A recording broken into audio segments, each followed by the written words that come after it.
Not messing around. A negotiation requires both sides making movement. If they're not ready to move, then we're going to give them a push in a language they understand. Dollars and cents. UAW President Shawn Fain today saying Ford cost themselves the Kentucky truck plant after negotiations fell through this week. Thanks so much for joining us right here at 5 o'clock. I'm Shay McAllister. Doug has the night off. KTP workers have continued their fight on the picket lines today, but they've also been signing up for strike pay at the Kentucky Expo Center.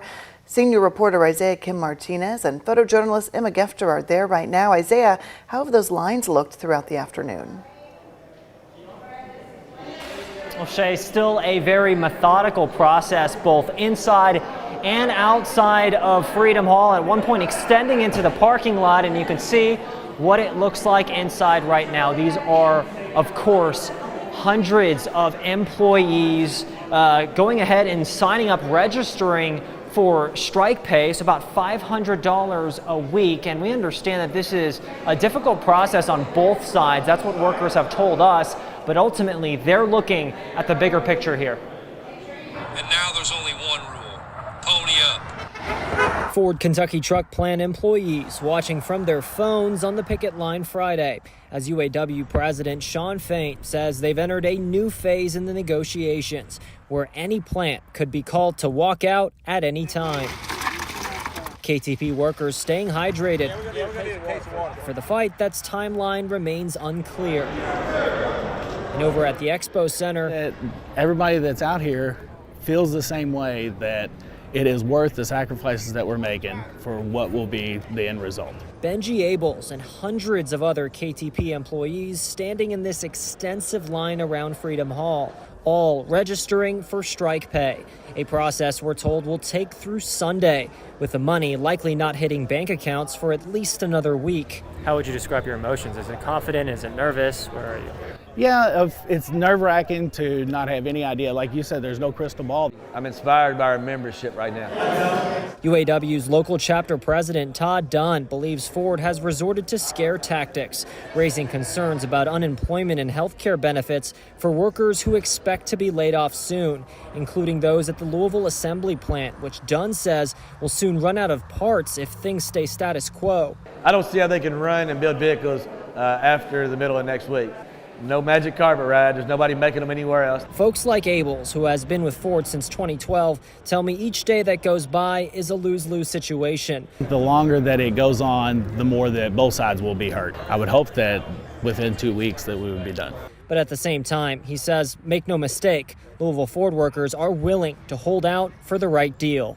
Take these last 2 weeks and these experiences and the money we're losing and use that as a catalyst to get an agreement. And like you just heard there, the timeline for the anticipated thousands of layoffs over at the Louisville assembly plant is a bit more broad than we were initially told. Todd Dunn, who you heard right there, tells me it could start, some of those layoffs will be staggered, could start as early as tonight and as late as Tuesday or Wednesday of next week. Shay. Okay, Isaiah, certainly something to keep an eye on there. Well, we are told the KTP workers will be getting prorated pay for the days they did work this week, which they will receive next Friday. It is a necessity for thousands in our area, but Indiana and Kentucky are two states where people still pay sales tax on hygiene products. Things like groceries and prescriptions aren't taxed because they're deemed essential. Well, today, Metro government's trying to change that, starting with a proclamation naming October 14th as Period Action Day. Alexis Jones and photojournalist Alyssa Newton were at that announcement today. They share how the city is marking the occasion.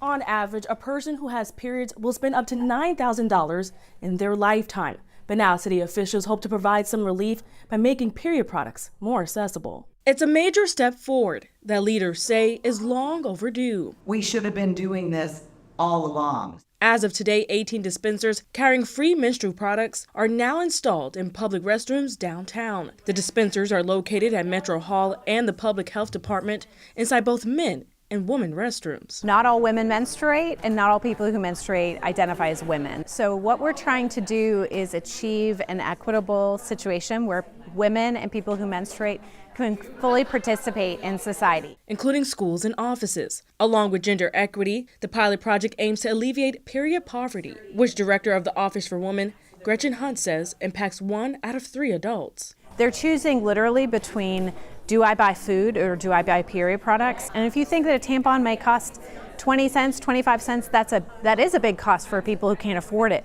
But it's a small cost for a community. She says this is why it's crucial to provide free supplies in public areas and eliminate pink tax. Right now, Kentucky is one of the 21 states charging sales tax on tampons and pads. Hunt hopes the project will help change that and show how gender inequality is costing us more than just money. At the end of the day, period products in Metro Hall and in other places will improve the health and well-being of our entire city. In Louisville, Alexis Jones, WHAS11 on your side. Well, according to a study done by Kotex, 2 in 5 people admit to struggling to purchase period products. That's a 35% increase since the first study came out in 2018. Kotex found it disproportionately is impacting Black and Latina people. More than 1/3 of low-income women reportedly miss work or school due to a lack of products. Switching gears now as we are going to check in with the First Alert Storm Team, taking a live look outside. That's an interesting sunset there, Sam. Yeah, that really is. We're kind of noticing some stratus clouds moving in, and at times we're going to be watching a couple more cumulonimbus clouds moving through, and that's going to give way to some scattered showers as we head into later on tonight. This is basically going to be just in the form of light rain, which is going to be good news, but kind of a heads up, if you're going to be stepping out the door soon for some Friday night football games, you'll need that umbrella late into the game, I do think. Right now, temperatures not bad, almost in the 80s as we speak here in mid-October. Bowman Field 77, downtown sitting at 78 degrees. We still have that south flow continuing to kick in that warmer air for this time of the year, but that is ahead of the next storm system. All that warmer air is going to be fueling our atmosphere for some showers that are already noticeable here, almost getting into southwestern Indiana. This line across Illinois is going to be making its way into our region later on tonight. You can see across much of Kentucky, and we're all dry right now, but it's only a matter of time before that light green on radar inches into our picture. Here's how things will be timing out. Maybe you're going to be heading to the game around 7-8 p.m. this evening. We're looking fairly dry, but with time into the 10-11 o'clock hour, here comes the light rain moving through, and some of this rainfall may be a little bit heavy at times into late tonight, but we're not too concerned about any kind of thunderstorm activity. This rain is going to linger into tomorrow morning, but Shane, a few minutes, I'm going to let everybody know if we're expecting to see that rain stick around through the rest of the weekend. Your full forecast in a couple of minutes. Okay, Sam, thank you very much. Well, Israeli officials are urging residents of Gaza City to evacuate their homes and move south. The IDF says it wants to avoid harming civilians. Hundreds of thousands of Palestinians have already been driven from their homes. Gaza is without water, power, food, or medicine, and Hamas is telling Gaza residents to stay where they are. Well, Israel's retaliatory strikes come in response to Saturday's attack by Hamas terrorists. Men, women, and children were brutally murdered. Others were taken hostage. According to the IDF, Israeli special forces have already carried out raids again inside Gaza, trying to locate hostages.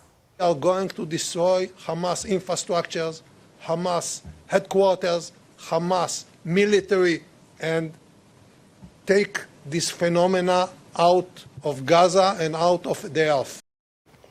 14 Americans remain unaccounted for since Saturday's Hamas attack. The White House says President Biden has been in contact with their families. And the ripple effects of the crisis in the Middle East are being felt around the world and here at home. Some Hamas leaders have announced a day of rage. Federal officials in the U.S. say there are no specific credible threats, but they're watching events very carefully. ABC's Rena Roy has the latest. Major cities across the U.S. on heightened alert after Hamas called for a day of rage in response to its war with Israel. Protests unfolding around the country on both sides of the issue. Hundreds attending this Stand with Israel rally in D.C. That means standing with the Jewish people, both at home and also around the world. And supporters showing up for Palestine outside Baruch College in Manhattan. And we stand here on the side of Palestine because that is the side of the oppressed. Tensions running high at college campuses around the country, barricades separating pro-Palestinian and pro-Israel students at Columbia University.